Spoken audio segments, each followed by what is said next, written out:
All righty. It is 7 o'clock. We will go ahead and get started. Thank you all for showing up tonight. Hello, hello. Happy Thriving Tuesday. As always, we are thankful that you guys are still hanging in there and you are intentional about your development, both professional development and your career readiness. And we are excited to see you. As always, please make sure you check in and you complete the post-session survey. This information is important in order for us to track your attendance and be able to give you the right count for your attendance towards the incentive award. The check-in code is up now, and the survey code will be up at the end of the presentation. The weekly survey went out, weekly reflections questionnaire went out just a little bit late, just a teeny bit. And so if you would please respond by tomorrow noon. It was in the reminder email yesterday and today. And that information, the survey questionnaire, the post-session survey, and the check-in just help us to know how to show up for you.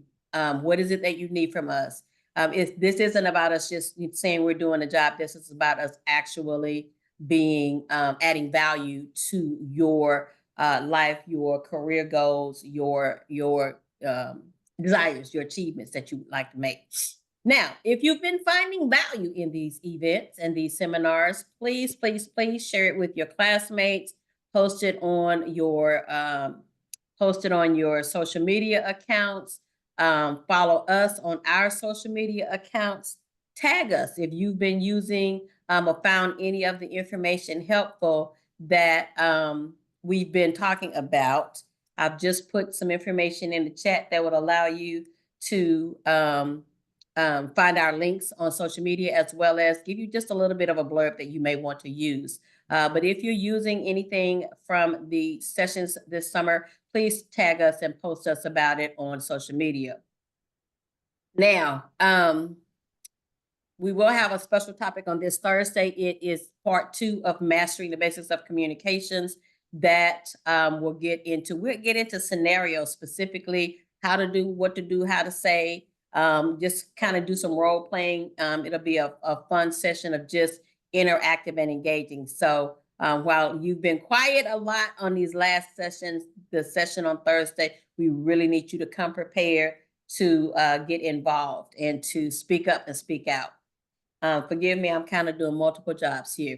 Now, if you are going to make comments or ask questions either in the chat or coming off of mute, please let us know who you are. Give us your name before you make your comment or questions in the chat or on the mic. And again, as a reminder, put your name, major company name, and work location in the chat throughout as you're coming in. And also turn on your cameras. I love seeing your beautiful faces. So with that being said, we will get started. I am always Michelle Jones, still and ever. Graduated from UAPB in 1984 with a BA in English, non-teaching. Plenty of different places that I worked, but this is just some of my highlight areas. And then many more positions than this, but these are some of the ones that I feel like I learned in the most.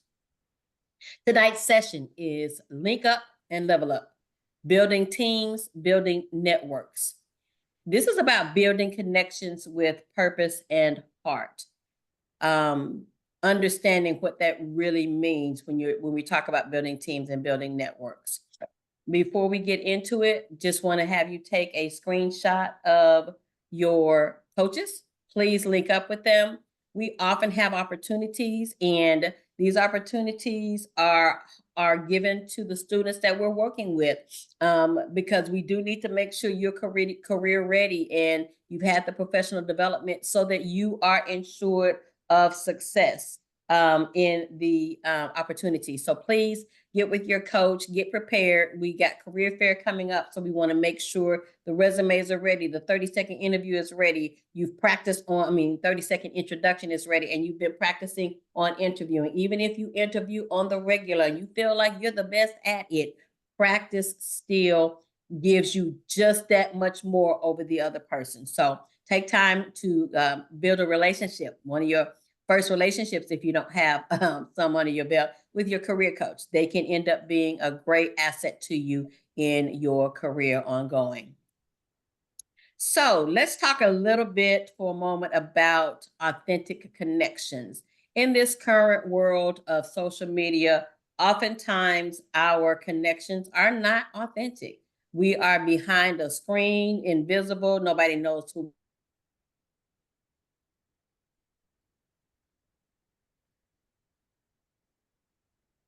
are, quick text messages, language that we do. And we don't always get to build any type of real, meaningful, and understanding about the people we're engaging with. Well, authentic connection is just the opposite. We don't want to just be on a surface level exchange with these people. We want to actually have a genuine relationship. And that's about how you show up, right? Understanding that how you are currently engaging with social media and text messaging and all of the electronic measures is totally different from showing up in person. And that's going to be whether or not it's in a team of some type, like at work, a project in class, or even an organization. How you show up in the conversations, how you show up in spaces where you're able to network. That's what's going to set you apart when we're talking about authentic connections. So I want to encourage you to lead with sincerity. It's, again, not about perfection. All that we're talking about across these 10 weeks and in the various seminars is never about you being perfect. It's not about how this particular one is not about performance, but it needs to be sincere. And so you want to make sure, no matter who you're working with, classmates on a project, a new team at your internship or a job, or if you're just introducing yourself to someone, say at the career fair or alumni doing homecoming, we want to make sure that you're relatable, that you're bringing your real and authentic self to the table. It's not about impressing. That's not what we're saying when you're bringing your real and authentic self. It's about really taking the time to get to know that person, investing in those people and the relationships with care, consistency, and intention. And that will help you to build the trust to have ongoing, lasting relationships. That's also how you'll be remembered.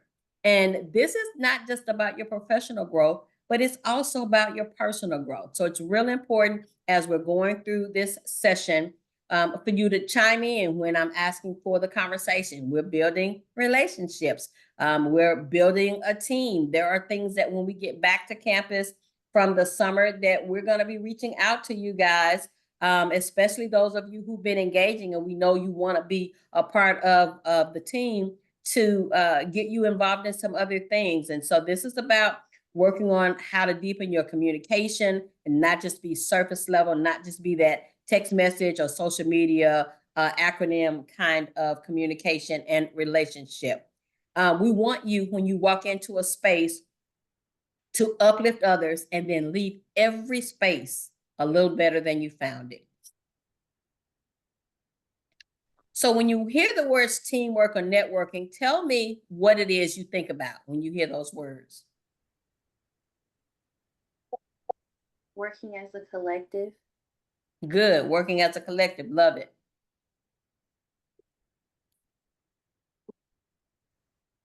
Anyone else? I think of communication because it plays a vital role in for sure. daily activities. And teamwork and networking communication is vital. There's not a lot you can do without it, right? And I'm not able to see a lot in the chat since I am by myself, so I appreciate it. Working towards a common goal. Thank you, Maya. Thank you. Yeah, those are the things you think about in teamwork and networking. But sometimes I think we put them like in a checkbox, right? We just think that it's stuff we're supposed to do that's going to look good on our resume and help us land that dream job we're trying to land. But teamwork and networking is so much more. These are not just skills, but these are experiences that you want to have that will shape who we become. It will help us with how to communicate, how to lead, how to listen, and of course, how to adjust. So the people we meet through networking, whether it's a peer, a mentor, or just someone who simply believes in us, can open doors we didn't even know existed. You heard us talk about people speaking for you in the room when you're not even there, giving you opportunity. And so these types of experiences start with a connection, not text messaging, not social media, but a real human connection. Every interaction with others is an opportunity to build trust. Even the small moments, like simply helping a classmate with giving them an update on an assignment, or helping them to understand something that the professor may have talked about and they don't get. Just taking up time with them, following up at an event with people who were at that event and just saying, hey, how did you enjoy it? What did you find? What did you find helpful from this event? And as well, listening with care. All of these things lay a foundation for collaboration and long-term success. So I want you to remember, you're not just building a resume, you're building a reputation. You're building a community. And that's what will carry you further than any bullet point ever could or would. So somebody come off mute and tell me about your best team experience. What did that look like? What happened?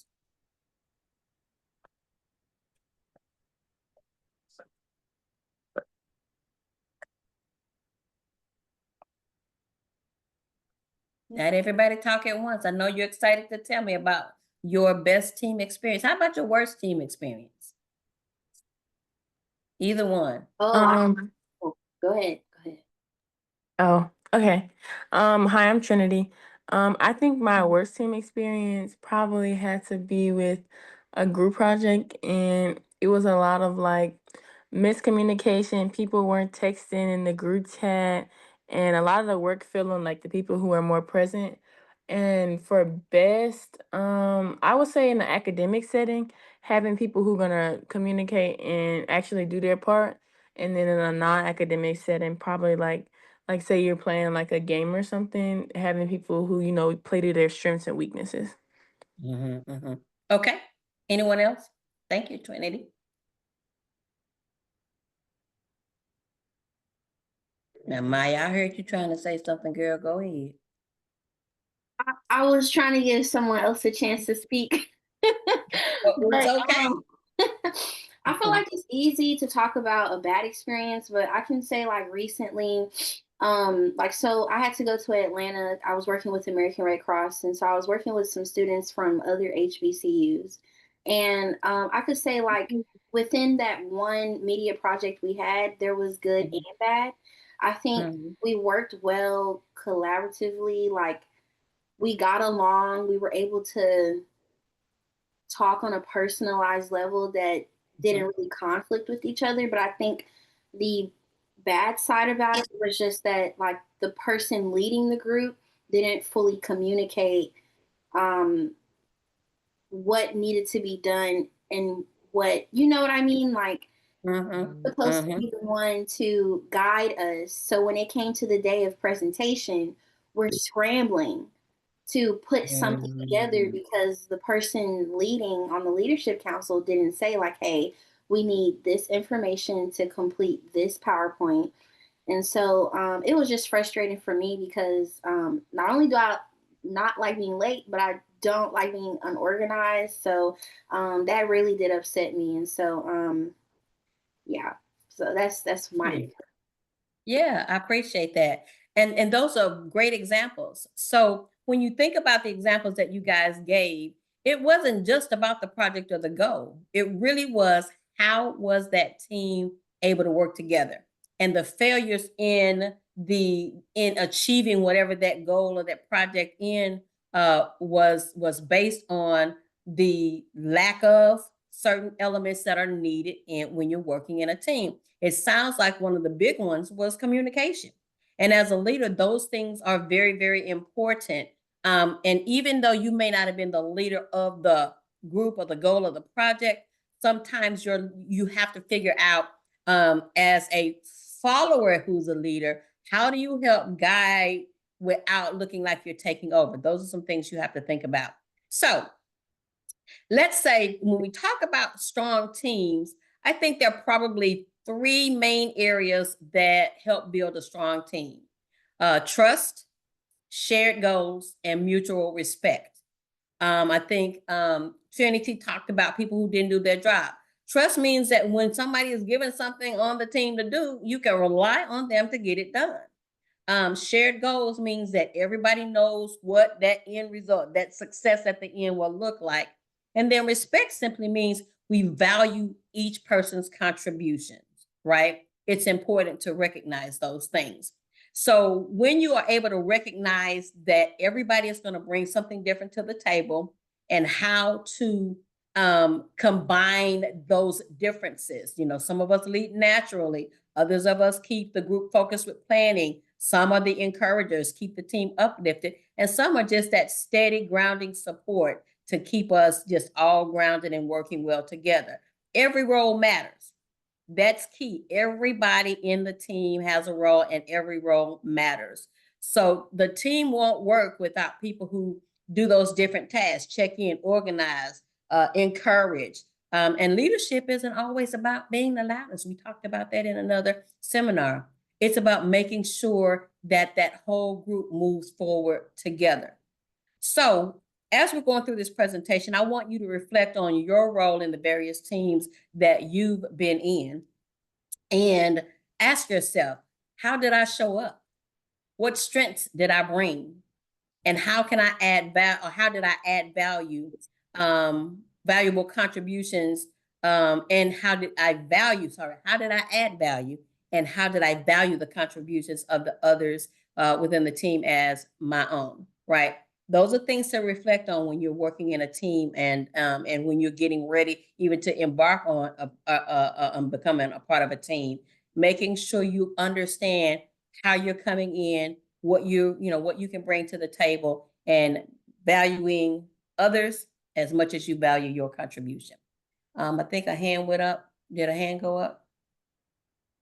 I think my hand went up, and I was just thinking when you talked, Maya, about your experience, what did you learn from that experience from that leader that's going to help make you a better leader when you're the leader of the team? So always remember, even when it's a bad experience, there's something that you can learn from it. And then you learn sometimes what not to do as well as what to do. Definitely. Thank you for that. Yeah. So let's talk a little bit about communication. We just talked about in a couple of instances where communication was one of the issues. Teamwork without strong communication is like trying to build a house without a blueprint. Things kind of fall apart quickly. Maya expressed how they got to the day that everything was supposed to happen, and it was mayhem. People were all over the place. I'm sure the sweat was pouring down them. They had more nerves than they would have had to begin with, and probably just did not feel like they were capable of giving their best. Now, hopefully you did, but you can understand if the best didn't show up that day, why?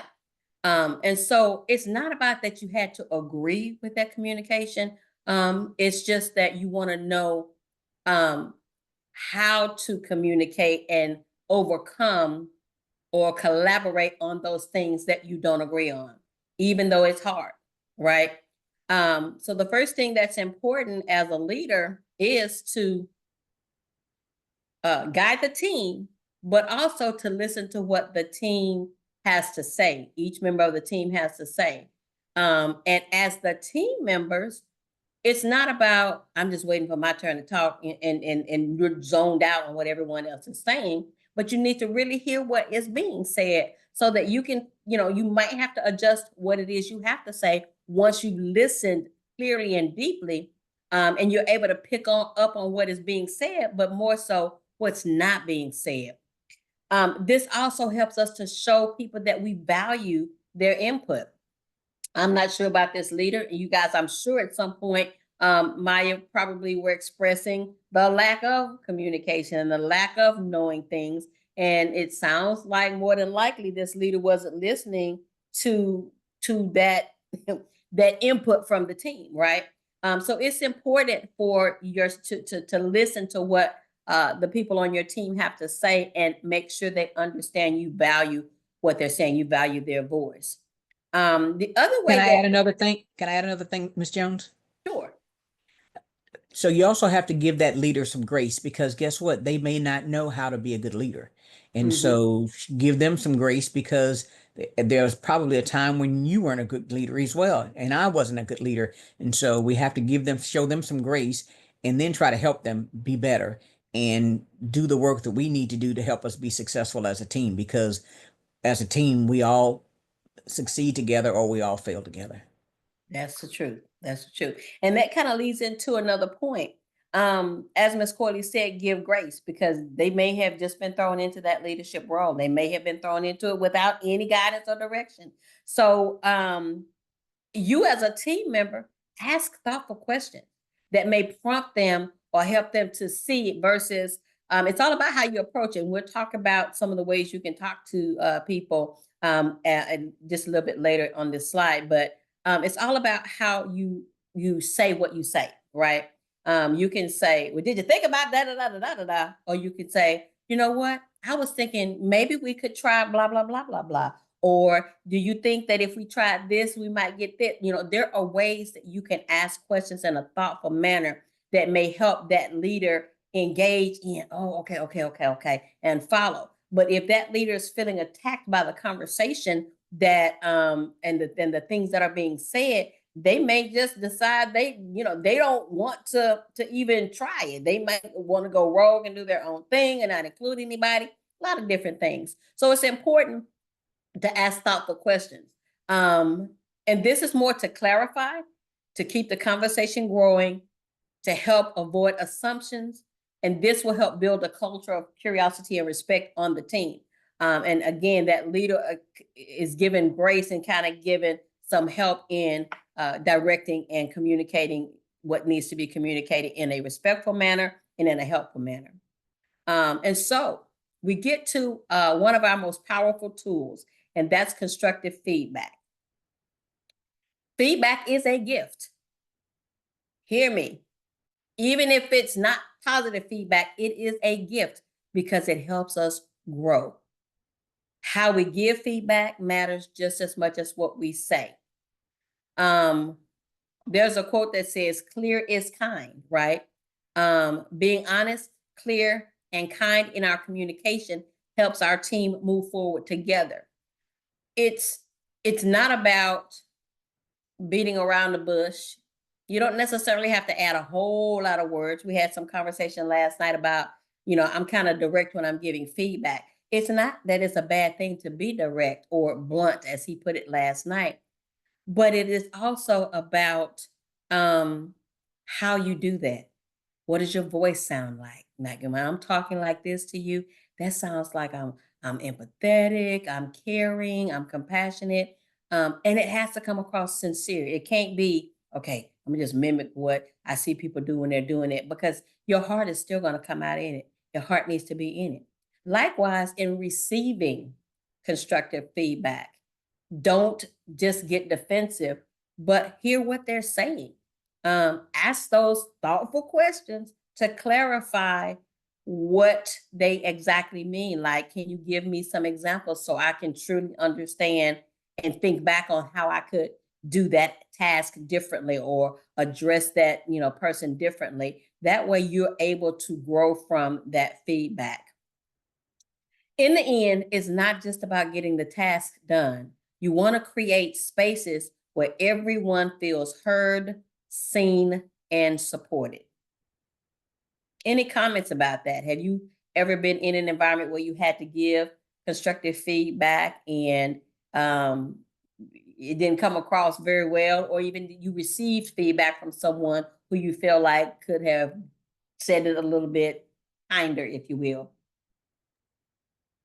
I'll speak. Being in emergency management, dealing with disasters with the American Red Cross in the past, there's things happen at a moment's notice. So, how you're stuck in a situation where things move fast. You got to move people, you got to move places, things go real fast. So it may be chaos of where are people going? You know, if we had a disaster currently right now, knowing that it's hurricane season, people are going to look to someone to be the leader just to guide them to where they need to go. So with that being said, it may not be organized. It may not come off, hey, I need you over here, here, here, here, here. I need this. And so people like, well, can you talk to me kinda? We move at a fast pace. So grace again, you know, for that person. Mhm. So giving them feedback. Okay, next time we may need to plan a little bit more time than 96 hours. We know right now in the Gulf, there's a hurricane possibly brewing, but we don't know where it's going. So we need to start preparing right now for over here in Texas or, you know, along the Gulf Coast so that we won't have those issues. But at the same time, you got to give, you know, grant grace to a person. And if you see someone struggling or you feel some kind of way, Mhm. and I lack of better terms, put your big your big boy and girl pants on and you know help them out, you know, because Mhm. sometimes we just all need a little grace. That is true. That's very true. Thank you for sharing that. And there are situations where you have to have your tone may be a little heavier because it needs to be a quick response. And it takes practice sometimes to give a heavy hand, but give it in a kind way. You know, I think you pointed out one big thing is being having a little more planning time to engage and to put some things together. Preparation always helps you not feel so move, move, move, move, move. But sometimes it doesn't take anything but adding a smile to it. And so I'm not saying that what you're saying is not true. This is very, very true. I've been in those situations.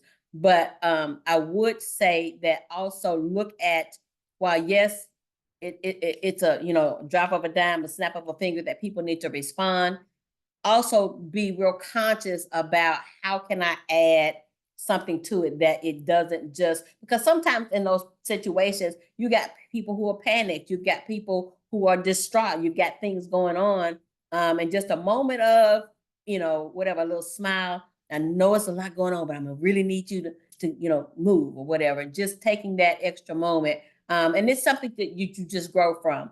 Even in those situations, for me, when I've had to do those kinds of things with the airline, I would always go back and say, "Hey, can you give me some constructive feedback?" Even if everything went positively, I still want to make sure, did I really handle everything the best I could, or did people just receive what they needed to receive because of the situation? Because I wanted to make sure that it was coming across, from my heart, that I was doing this out of care, not out of it was just a job for me kind of thing. So, but thank you for that. I Jones, appreciate it. Ms. Mm-hmm. Jones, can I add something else? Mm-hmm. We also communicate with our timeliness. So, you mentioned just a minute ago about sometimes we're in a situation where things are just happening very quickly and we just have to respond. And that's true. And those things happen, but we are also communicating something when we're about our timeliness and our preparation. So if you think being late does not say something, it actually communicates something to people. So it Mm-hmm. says that they can't trust you because you won't be on time, or you're taking your time to do things and you're not being prompt, and everybody else is moving quickly and you want to move at a different pace. That is making a statement to the people that you're working with that you are Mm-hmm. not going to be trustworthy, that they can't trust your timing, they can't trust you to be there. So don't communicate something that you don't want to unintentionally. Mm-hmm. Unreliable. Thank you, Maya. That's the word I was looking Mm-hmm. for. Mm-hmm. Yes, yes. That's definitely true. Thank you. Okay. So we're going to move on and talk about something that a lot of you ask about early on, and that's mentorship. Mentorship is probably one of the most powerful relationships you can build. And it's not just about your professional goals or career goals, but it's also about you growing as a person.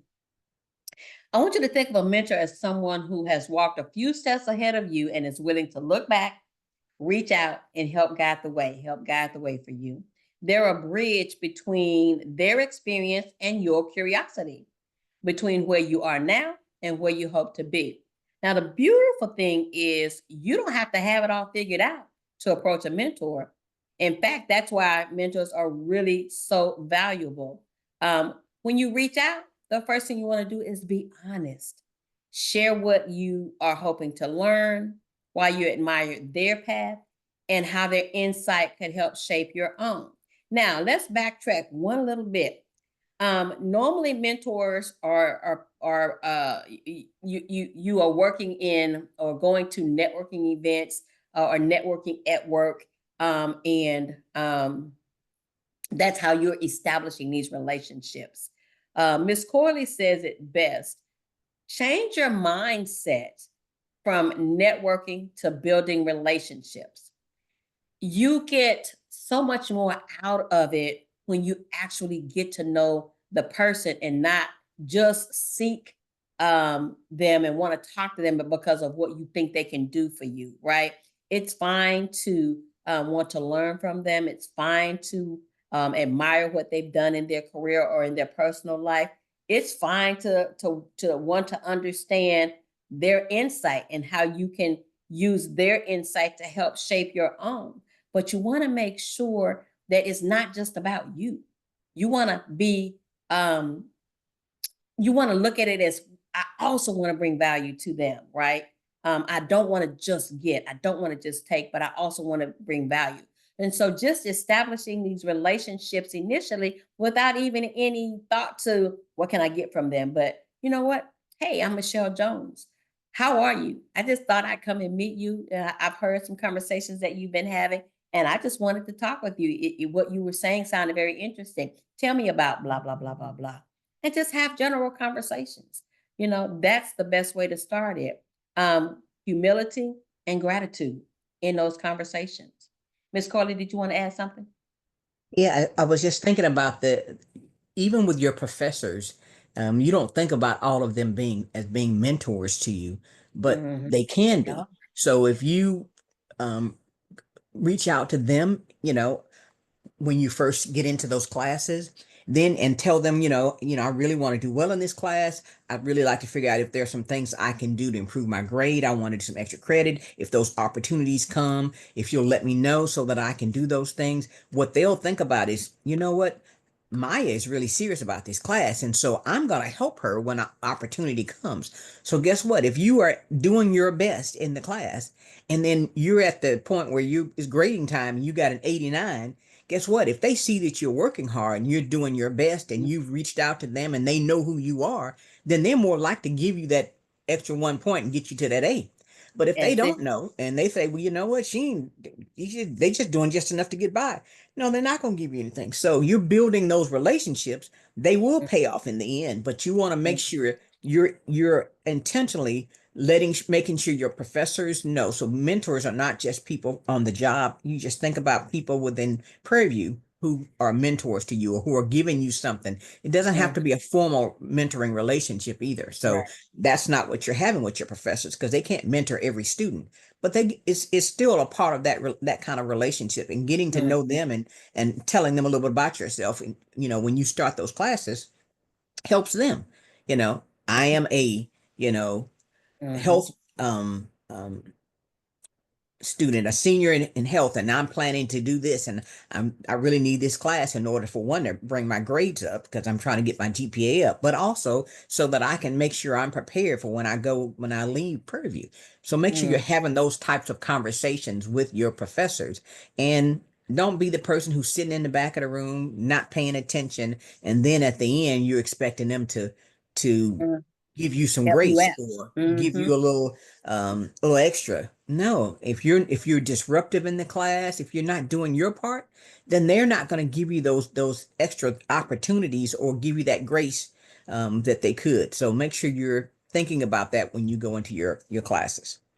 For sure. I know I talked to my students that I work with about, making sure you're building those relationships with your professors and the staff on campus, because you never know when you might need to even come back and get a letter of recommendation for something, or even just come back and ask some questions because of the class that they were teaching, and that might help you in that career. So it is important to look at everyone, not necessarily as a requested mentor, but as someone that you can learn from. That could be student leaders, that can be other classmates in your classes, that can be your upperclassmen. They've already gone through some of these things. I mean, when you go to some of the upperclassmen and ask, hey, how was Professor so-and-so in statistics 101? You know, that's also a part of a mentoring kind of mindset, because they're giving you guidance on something that they've already gone through.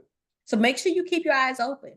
Sometimes the person who inspires and guides you won't be an official. They won't have this big title. They'll just be someone who sees something in you, and they'll take the time to help you grow. Or it's someone that you see that really is walking a path that you would like to know about and want to maybe walk. So let's move a little bit now from mentorship to sponsorship. We've had a lot of conversation about that. I think it was the first or second week when we were talking about professionalism and presentation, or professionalism and presence. Sponsorship is often misunderstood, but it is a powerful relationship. It's not a relationship that you maybe even know is there, but it's a relationship based on how you've shown up, what they see in you, right? Work hard, always on the ready, always professional, always, you know, work in situations with kindness, value the contributions of others around you on the team. It is someone that takes, and it could be a mentor. It doesn't have to be, but it could actually even be a mentor. But the difference is the initial relationship with you and a mentor is you've sought them out specifically to ask for guidance. But a sponsor, they find you. You may not even know they found you.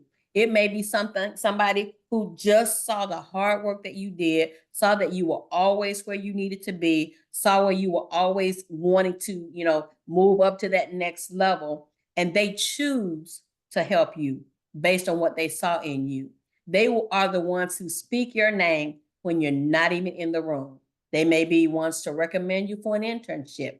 They may mention your name when they're in hiring meetings. So many places that they can connect you to opportunities you didn't even know were available.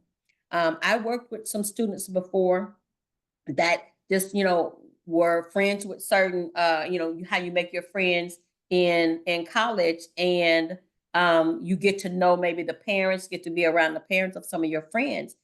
They typically will have some high paying jobs in some of these situations, right? And so again, because of what they saw in you as you navigated space with their child, now again, when something's coming up, an internship is coming up, they've seen how you operated, even just in a friendly, casual environment. They're wanting to speak up for you in a room. They're wanting to actually put their name on you, right? They're wanting to use their credibility for you. And they're not going to do that if they don't see the hard work, they don't see the dedication, they don't see the intention behind you wanting to do the best that you can do. Sponsors are observing. They're noticing everything.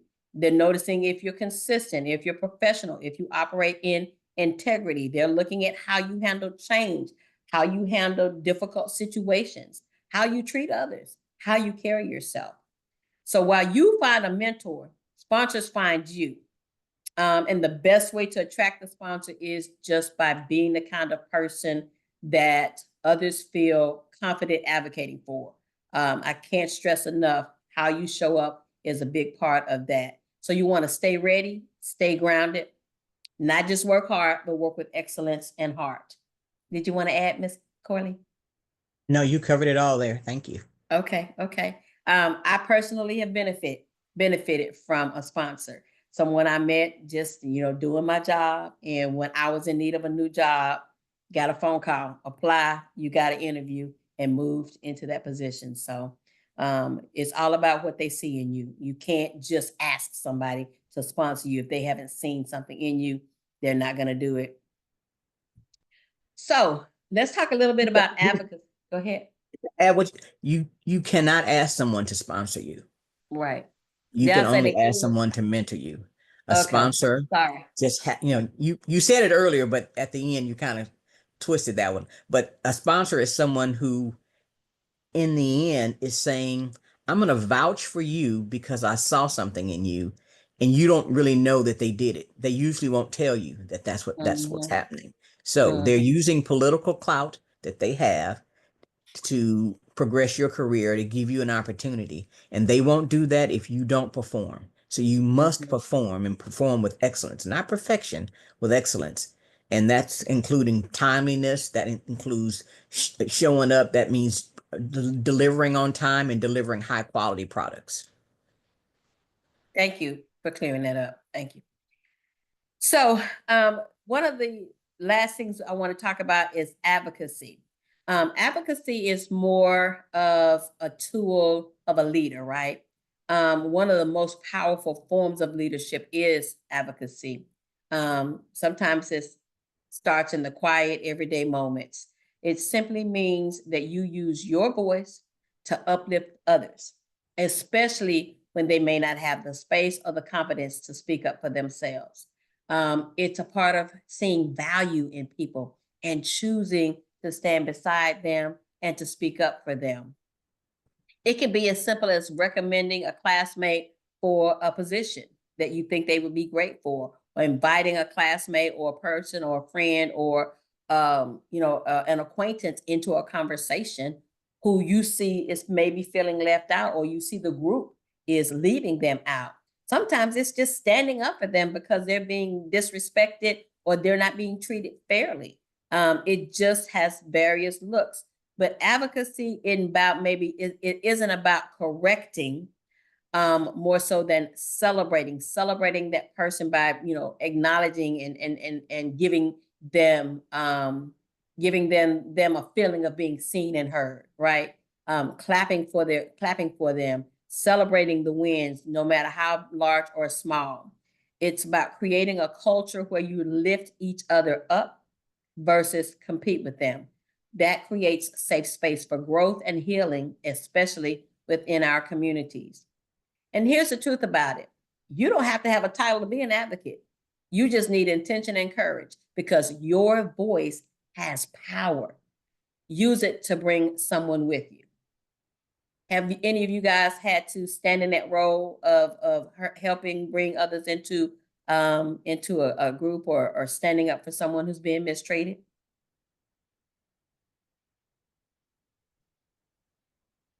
I can speak on that for a little bit. Mm-hmm. So, this is just me as the mentor for P3 last Mm-hmm. year, just like for the kids that were less talkative or Can you didn't tell us really who's speaking? do something. I'm sorry. Okay. Yeah. So You- it was just trying to bring them out of their shells and give them a space to feel comfortable and wanted, needed, supported really mostly. Mm-hmm. And did you feel like you were advocating at that point, or did you just think, I'm just helping out? How did you think about that situation? Well, I didn't really think of it as advocating because I wasn't in that mindset, but I was just helping them out because I could see myself or who I used to be in them. So I Mhm, just wanted to kind of help mhm. my past self and in my eyes. Right. Right. But it is, that's what it is. It's advocating for Yeah. others. Yeah, yeah. And the reason I want you to really understand that is because it helps you to be intentional now, right? When Mhm. you're in those situations moving forward. Thank you for that, Dixon. Thank you. Anyone else? Okay. So, we already talked about networking. I won't do much more. I just want to kind of point out, again, it's a mindset we want you to get, not thinking of it as networking, but as building relationships, right? But you want to understand how to do that. You may start with a question. You may share a story. It may just be following up with someone from some, meeting or introduction that you got. You look for these opportunities in all spaces where others are around, class, events. It could be electronic on LinkedIn or Handshake. That's where it can start and then develop into more. But again, it always is specific to being curious, to caring, and to being intentional. Not perfect, but being intentional. Don't look at it as trying to put dots on the resume again, but look at it as, how do I build the relationships around surround myself with the people that I want in my space.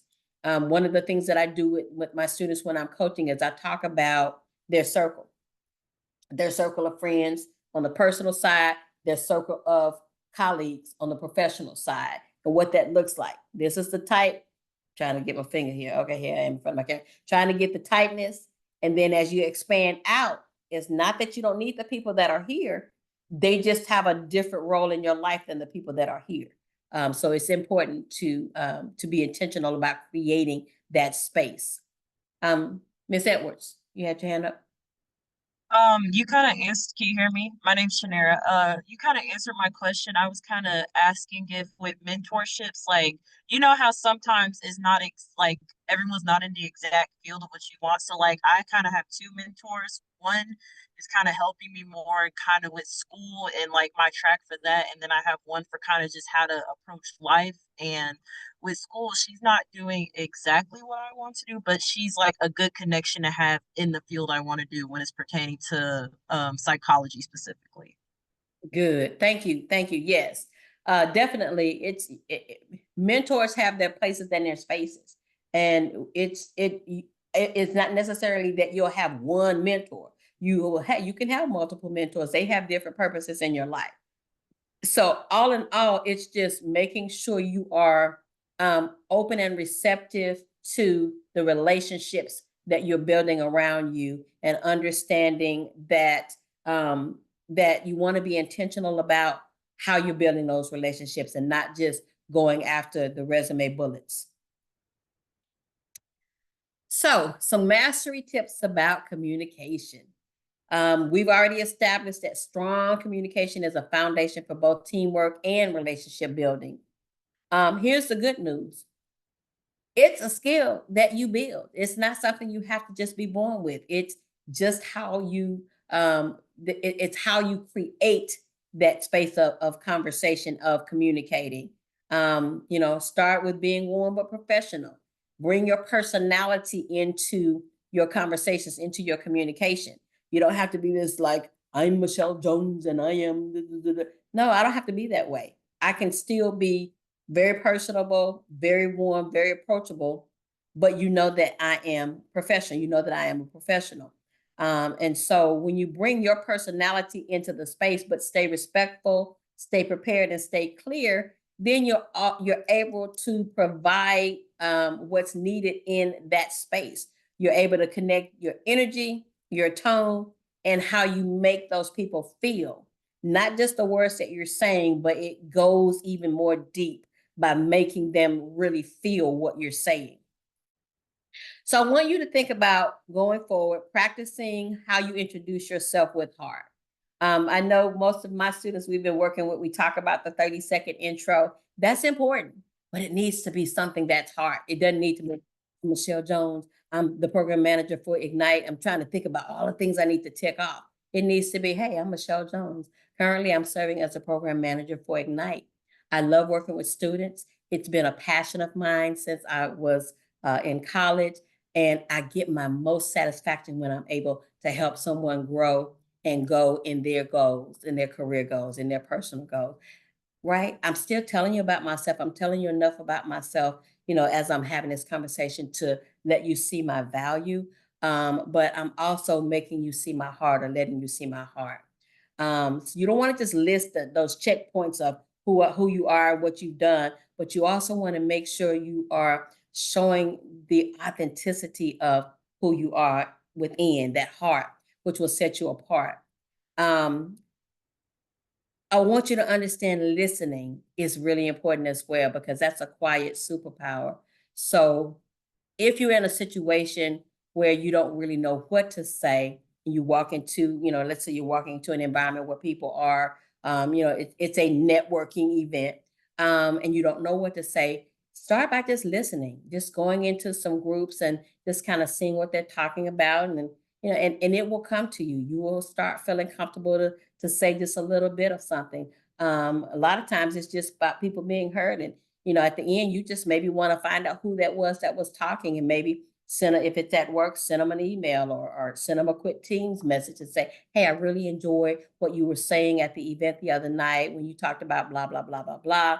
I'd love to talk to you more about this. So it's not always that you have to say a lot. Now, obviously at the career fairs and when you're trying to actually get an opportunity to interview for a position, that's different. But when you're in more of the network environment, it's about sometimes just listening to what's being said and learning who people are to even determine how you want to, go down that road the next time. So remember, it's not about mastery is not about being perfect. It's about being aware. It's about practicing. It's about growth. We talk a lot about give yourself grace and space. Give yourself grace and space, and this helps you to improve. So some things we want to challenge you. Join some organizations that, spark passion in you. Prairie View has so many different areas that you can volunteer, that you can participate in, organized clubs and events. So make that time to figure out maybe where you want to lend your voice, where you want to lend your leadership. And so looking at, again, it's not just about having that on your resume, but it's really looking about what can you add value to and what can you even get back from those groups that you're working with and those events that you attend, like coming to the career services seminars.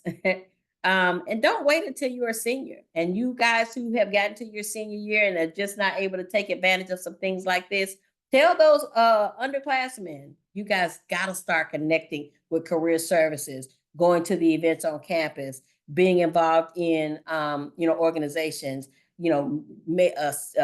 creating relationships with your professors. These are things that will help you in the long run. So every skill we've talked about tonight has dealt with communication, relationship building, and advocacy. All of these things are able to be practiced on campus if you're not already doing it right now. The more you engage in these types of activities, the more prepared and confident you'll be when opportunity knocks. And that's one of the things we tell you why it is you work with us, so that we get you ready. So when opportunity knocks, you're ready to walk through the door. So as I'm wrapping up, you don't have to be alone in this. Remember, you don't have to have it all figured out.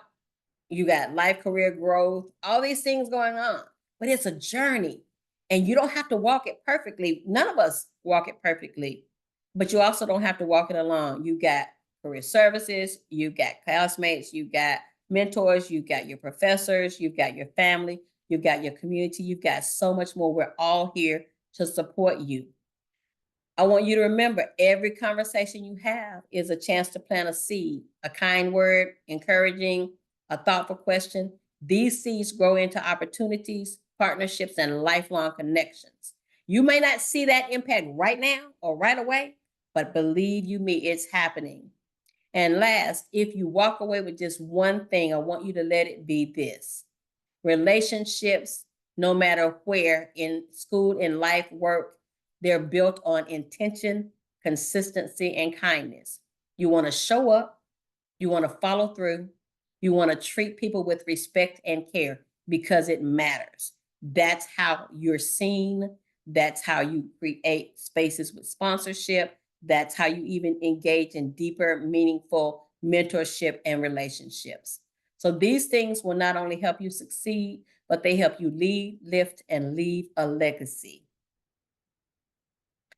Think on these things as you're going through the rest of your internships and come back on campus.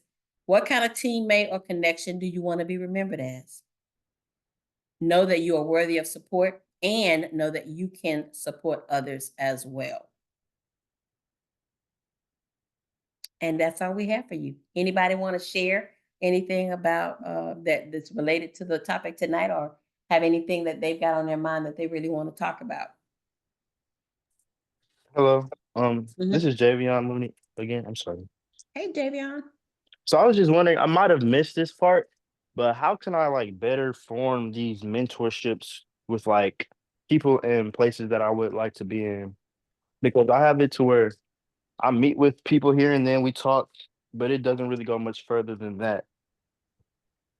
You know, Javion, it's about, again, that connection, that meaningful conversation, right? If you're approaching it just from what can you do for me, that can be a little more difficult, right? You want to engage in understanding who they are, what matters to them, what's important to them. Just having conversation is how you kind of start it out. Making sure there is a match, making sure that, what you see on the outside, what you think you see about how they got where they got, may not be the truth. It may be more to it. And so just taking the time to have those conversations to really understand who those people are that you wanting to connect with, and just share, hey, you know what, I'm looking to get some guidance and some growth. Do you mind telling me telling me your story, telling me how you got where you are, and what were your challenges, what was, and just starting that communication and then following up. Hey, thank you so much for taking the time to speak with me when we were at blah blah blah. The information you shared was really meaningful. I took that information and this is what I started doing. Is it possible we can connect again sometime for me to just bounce some ideas off of you? Or even just the whole question of, is it possible you can, would you be a mentor for me once you feel like that's truly a connection you want to see as a mentorship? But if it's something where you're just trying to understand their journey, their path, just ask those questions. Thank them for their time. And then again, if you have, open up that line of communication. If I have questions, or, if there are things that I see that, that I remember that you've done, do you mind sharing with me? Blah, blah, blah, blah, blah, blah, but it's definitely about making a meaningful connection, not I need to have this checkbox and have all these people in my corner, but a meaningful connection. Even so, even things like, what, that sounds interesting. If there's ever any opportunity for me to volunteer or to work with blah, blah, blah, I'd love to do that. So it has to be not just, I'm not saying you can't ever go into it for, with certain people that you really know you need their help or would like their help or guidance. But I am saying also, even if that's the first way it starts, don't just be a taker. Give. Mm-hmm. Find out how you can add value, and don't think you can't. Don't think you can't add value. There is something that you can add value, some way that you can add value. So just to Thank add you. a couple of more comments to that, most people who like what they're doing would love to tell you about what they do. So it's sometimes it's just easy, I'd like to know more about, what you're doing in this particular space, or more about your class, or more about the job that you do, or the project that you're working on. Ask them to give you some insights about the stuff that they're doing, so you're interested. You show you're interested. And then, you can say stuff like, can we go, can I meet you for lunch, or, and, for you to tell me more about it, or can I come to your class and we talk about it more? And Miss Jones mentioned also offer to help them if they're over a fraternity or sorority, or they're an organization, or they've got this project that they work on, or this is something that, offer to say, if ever you need some assistance or somebody to help you with what you're working on, I'd love to, to help you on some of the stuff that you're doing. So always know that I'm available, and I'll try to make myself available to help you as well. Those are things people who are might mentor you would love to hear. It shows that you care enough to do something as well. The other part is, if you've got a mentoring relationship with someone, you need to make sure that you're the person who's initiating the conversation. If you're expecting someone who says they would mentor you to set up meetings for you, they're not going to do it. It's on you. And it's also on you to be the one to say, in this session, I really would like to talk more about, looking at my resume. Would you mind looking at my resume in our next conversation? Or, Right. I'm interested in this kind of a career, and I'm not sure if this is the right thing for me, but I really like to get your perspective. So then you give them a heads up. They know what you want to talk about, and they can be prepared. So now you're not wasting their time. The time is very productive because you're going to get something out of it, and they feel like they were able to give you something with the time. So use their time and your time wisely. Be proactive, be on time, and you be the initiator of those conversations. Mhm. Oh, Thank you. That was very helpful, truly. Oh, great. Thank you for the question. Maya?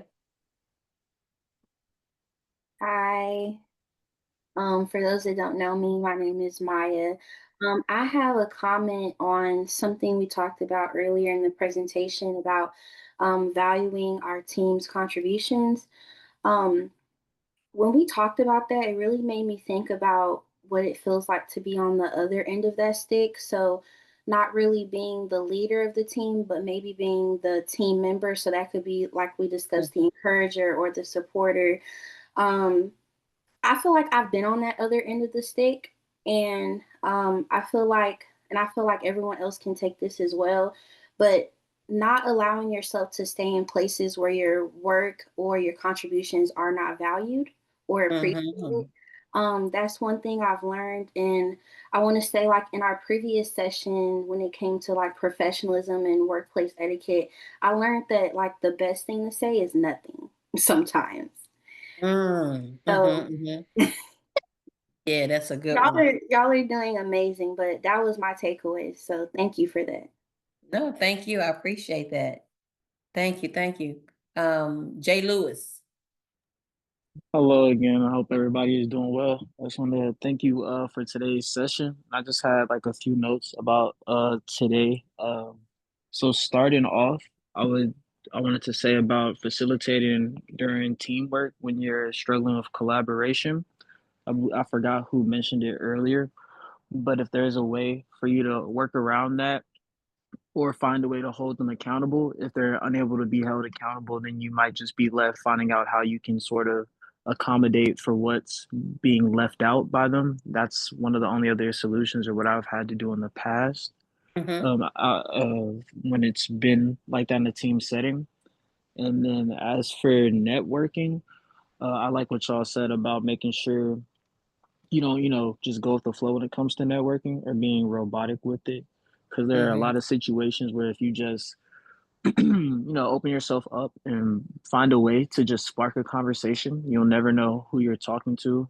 And I've practiced that a lot over the summer and I've met a lot of people. This past weekend, I was at this Democrat convention or something, some organization that my grandma's a part of, and I was able to meet a few judges or people that were actually running for positions. So they're able to educate me on some Nice. things. And I was actually Mhm. able to point some of my friends that are into criminal justice to reach out to them. And now they have a chance to actually start an internship. So networking goes a Awesome. long way and it starts with conversations because, your family and friends, that's all a network. Of course, it'll be more personal than people at school at times, but you never know what those relationships could evolve into. And then the last thing I had when it comes to mentorship, when you're looking for one, it also comes to just having a conversation. And, if you like what somebody's doing, if they're in a position that you like, and it Mhm. could be related to your major or profession, it doesn't Mhm. hurt to talk to them and figure out what steps they took to get there, what advice they can give you, or feedback, or even shadowing like their mind or thought process.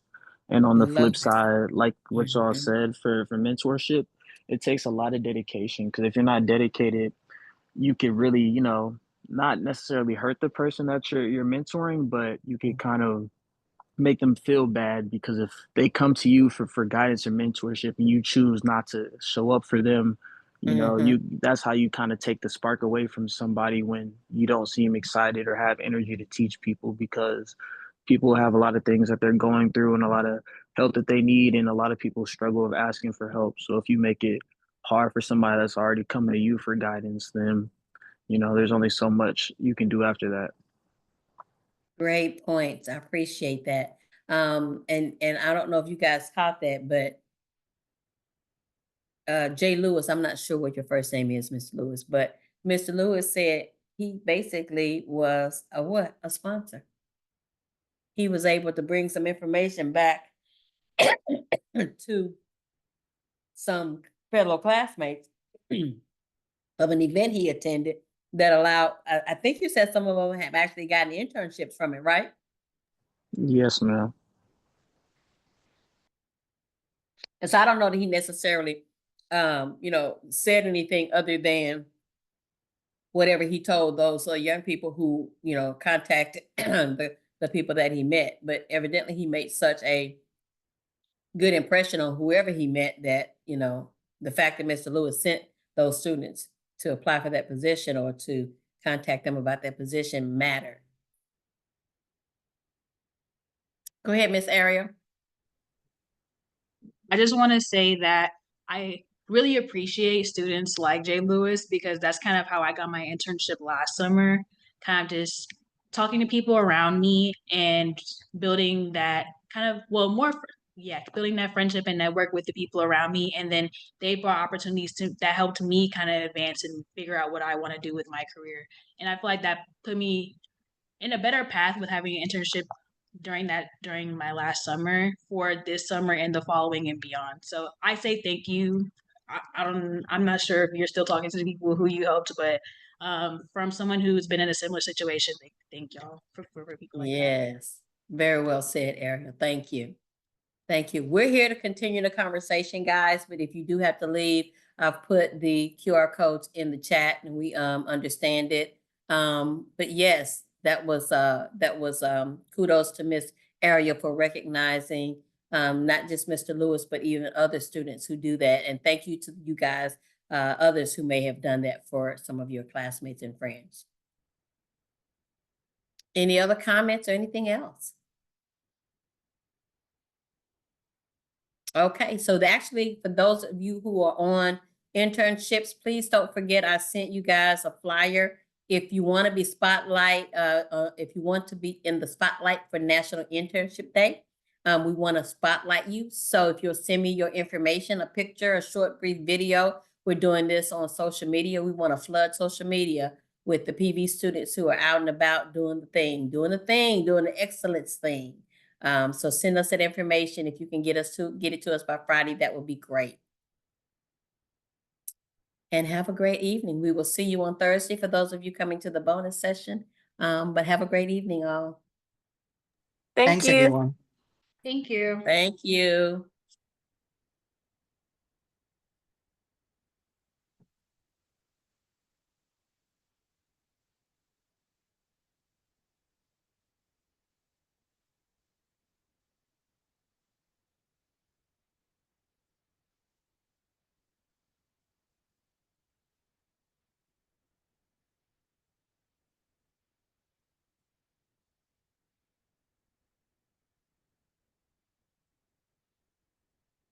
Hey, you can stop your recording.